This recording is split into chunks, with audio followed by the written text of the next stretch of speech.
এই যে দেখুন গোলাপ পুলি পিঠেগুলো কত সুন্দর হয়েছে। অনেকেই আছেন যারা তেলে ভাজা পিঠে একদমই খেতে পছন্দ করেন না, তারা কিন্তু খুব সহজেই একদম পুড়ে ঠাসা নরম তুলতুলে এই গোলাপ পুলিটা দেখতে পারেন। খেতে কিন্তু দারুণ লাগে, একদম নরম তুলতুলে পুড়ে ঠাসা। গোলাপগুলো কতটা সুন্দর লাগছে দেখতে, দেখুন যেন মনে হচ্ছে আস্ত সাদা গোলাপ গাছ থেকে পেড়ে আনা হয়েছে, ঘরে সাজিয়ে রাখতে ইচ্ছে করছে, এতটা সুন্দর লাগছে দেখতে।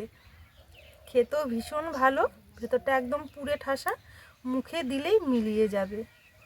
গরম গরম খেতে কিন্তু অসাধারণ লাগে। একবার হলেও এই গোলাপ পুলিটা খেয়ে দেখুন, কথা দিচ্ছি আপনাদের অনেক বেশি ভালো লাগবে। নমস্কার বন্ধুরা, নতুন পর্ব দেখার জন্য আপনাদের সকলকে জানাই স্বাগত। কাজলি ভিলেজ ফুড রান্নাঘরে প্রতিদিনের মতো আজকে আবারও নতুন একটা পিঠে রেসিপি নিয়ে চলে এসেছি। আজকে খুবই সহজভাবে নরম তুলে পুড়ে ঠাসা একটা পিঠে বানিয়ে দেখাবো। আর এই পিঠেটা বানানো যেমন সহজ, খেতে কিন্তু ভীষণ ভালো। আপনারা একবার দেখাতেই খুব সহজে বাড়িতে বানিয়ে নিতে পারবেন। তাহলে চলুন দেখে নেওয়া যাক আজকে পিঠে রেসিপি। চ্যানেলে নতুন বন্ধু হয়ে থাকলে সবার আগে চ্যানেলটি একবার সাবস্ক্রাইব, লাইক, শেয়ার করে নেবেন। আর পাশে থাকা বেল আইকনটি অবশ্যই একবার ক্লিক করবেন, যাতে সবার আগে নোটিফিকেশনগুলো আপনাদের কাছে পৌঁছে যায়। পিঠে তৈরির জন্য সবার প্রথমে উনুন জেলে একটা কড়াই বসিয়ে নিয়েছি। কড়াইয়ে নিয়ে নেব ছোটো বাটি মেপে 1 বাটি জল। এবারে জলের মধ্যে নেব সামান্য একটু লবণ, ভালো করে একটু জলের সঙ্গে মিশিয়ে নেব। এবারে জলটা ভালো করে একটু ফুটিয়ে নেব। এই যে দেখুন এখানে জলটা খুব ভালো মতো করে ফুটে উঠেছে টকবক করে। এই সময় নিয়ে নেব ঠিক ওই বাটি মেপেই 1.5 বাটি ভিজে চালের গুঁড়ো। তো এখানে আমি আতপ চালের গুঁড়ো ব্যবহার করছি। এবারে খুন্তিতে এইভাবে একটু মেলে দেব। এবার একটা থালাতে সঙ্গে সঙ্গে একটু ঢেকে নেব। ঢেকে আমি 3 মিনিট মতো হালকা আছে একটু আটাটা সেদ্ধ করে নেব। এখানে ঢাকা দিয়ে 2 থেকে 3 মিনিট একটু এইভাবে রেখে দিয়েছিলাম হালকা আছে। এবারে ভালো করে একটু নেড়ে চেড়ে একটা ডোয়ের মতো তৈরি করে নেব। আর এইভাবে নাড়াচাড়া করতে করতে দেখবেন খুব সুন্দরভাবে ডোয়ের আকৃতি নিয়ে নেবে। পিঠে তৈরির জন্য এখানে আমি প্রথমে 1 বাটি জল নিয়েছি, এই কারণেই কারণ চালের গুঁড়োটা আমার ভেজা ছিল, সেই কারণে। যদি শুকনো চালের গুঁড়ো হয় তাহলে কিন্তু জলের পরিমাণটা একটু বাড়িয়ে নিতে হবে, আর যদি ভেজা চালের গুঁড়ো হয় সেক্ষেত্রে জলটা কিন্তু অনেকটাই কম লাগবে। তো আমার এখানে ভেজা চালের গুঁড়ো ছিল, সেই কারণে আমি 1 বাটি জল নিয়েছি আর 1.5 বাটি চালের গুঁড়ো নিয়েছি। আর এতে করে দেখবেন পিঠে তৈরির জন্য ডোটা কিন্তু একদম পারফেক্টভাবে রেডি হবে। এই যে দেখুন এখানে হালকা আছে, খুব সুন্দরভাবে আটাটা আমি সেদ্ধ করে নিয়েছি, হয়ে গেছে। এবার নামিয়ে নেব। এবারে সরাসরি একটা থালার মধ্যে ঢেলে নেব।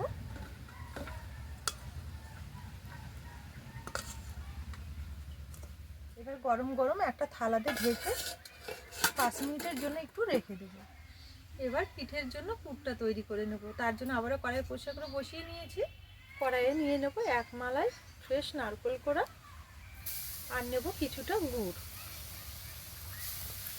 এবার হালকা আছে নেড়ে চেড়ে গুড়টা গলিয়ে পুরটা খুব সুন্দরভাবে একটু তৈরি করে নেব। পুর তৈরি করার সময় উনুনের আঁচটা একদমই হালকা রেখে নেড়ে চেড়ে গুড়টা গলিয়ে নারকেলের পুরটা কিন্তু একদম নরম পাক করে নামিয়ে নিতে হবে, নাহলে কিন্তু পিঠেগুলোতে পুরটা ভরাতে অসুবিধা হতে পারে। সেই কারণে এই পুরটা কিন্তু খুব একটা বেশি কড়া করা যাবে না। পুর তৈরি করার জন্য এখানে আমি পাটালি গুড় ব্যবহার করেছি, আপনারা চাইলে কিন্তু নালি গুড়টা দিয়েও তৈরি করে নিতে পারবেন। তো দেখুন এখানে নেড়ে চেড়ে হালকা আছে পুরটা আমি একদম নরম তাকে করে নিয়েছি। এর থেকে কিন্তু আর বেশি পাক দেব না। ঠিক এই রকমই যখন হবে তখনই নামিয়ে নিতে হবে। একটা থালার মধ্যে নিয়ে নেব।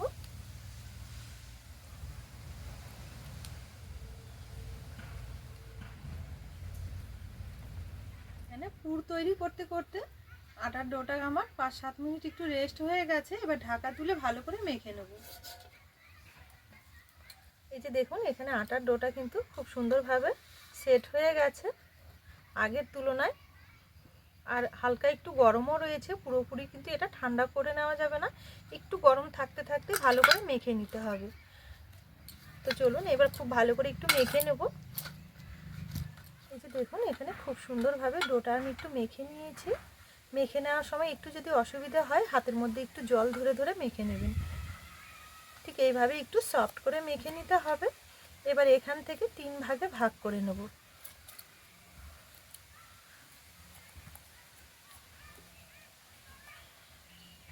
ঠিক এইরকম করে 3 ভাগে ভাগ করে নেব।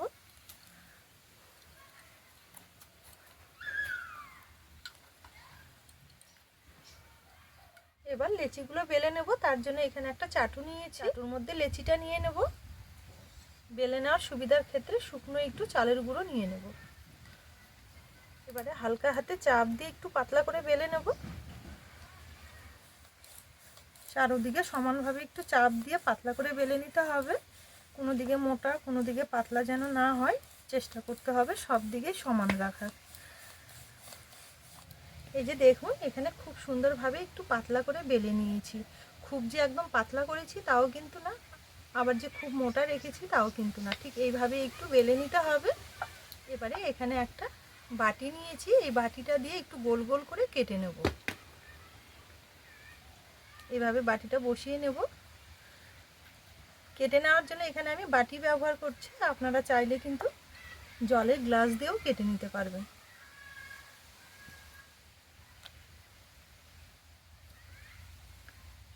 এই যে দেখুন এখানে খুব সুন্দরভাবে কেটে নিয়েছি।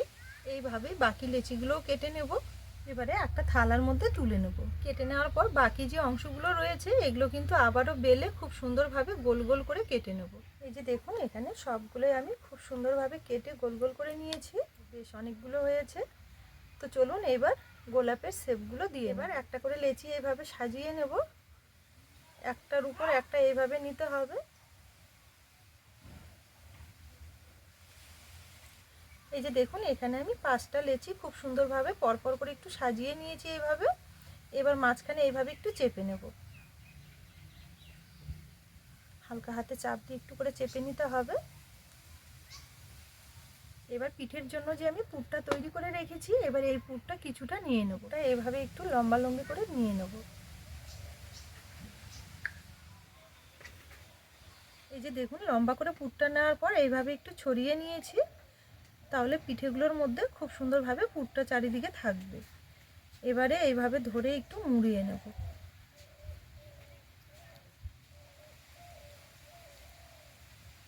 নিচের রুটিগুলো একটু ভালো করে চেপে ধরে নিতে হবে। এই যে দেখুন এখানে খুব সুন্দরভাবে চেপে ধরে নিয়েছি।